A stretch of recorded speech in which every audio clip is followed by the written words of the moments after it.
Bwana Yesu asifiwe sana. Mungu ni mkuu, Mungu ni mwaminifu. Nachukua fursa hii kuwashukuru nyote wale ambao mtaamua kwamba kutazama video hii.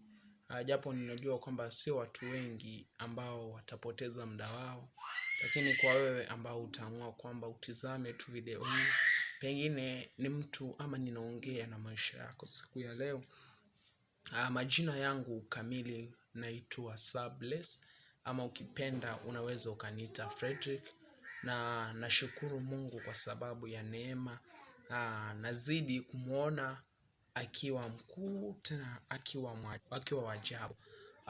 Pengine siku ya leo ni kuache tu na scriptures moja hapo kitabu cha Mark 16 mstari ule wa 16, ambapo maandiko matakatifu yanasema kwamba Yesu akawaambia wanafunzi wake kwamba ishara hizi zitafuatana na wale watakaoamini, kwamba watawawekea wagonjwa mikono na watapona. So hii ni injili tu, this is just a gospel ambayo najaribu kwamba iweze kufikia watu wengi, ili wakaweze kumjua Mungu, ili wakaweze kukombolewa. Unajua ni watu wengi saa hii ambao wanaishi kwa ufungu, ambao wanaishi kwa utumwa fulani. Kuna watu saa hii ambao ni wagonjwa, kuna watu saa hii ambao wajui watapata vipi msaada. So siku ya leo nimekuja na ujumbe fulani kwa maisha ya mtu, kukuambia kwamba muamini Mungu anaweza. Mtumainie yeye, kwa maana yeye ndio msaada wa kweli, na yeye ndio kila kitu katika maisha yako. Amen. Be blessed.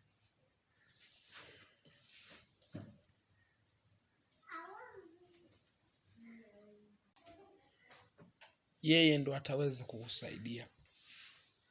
Lakini kitu kingine ambacho naomba kuongezea ni kwamba watu wa sasa, ama kwa saa hii, watu wanakuwa ni watu wa kukufa sana ovyo.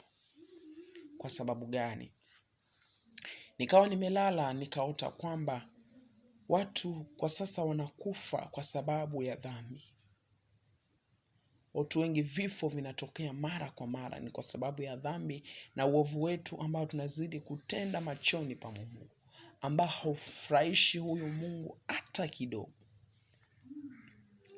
So ndugu zangu,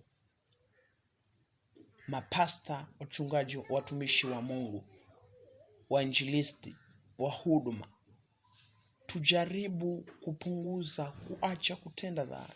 Tuachane na dhambi, tumrudie Kristo. Kama kitabu cha Yoeli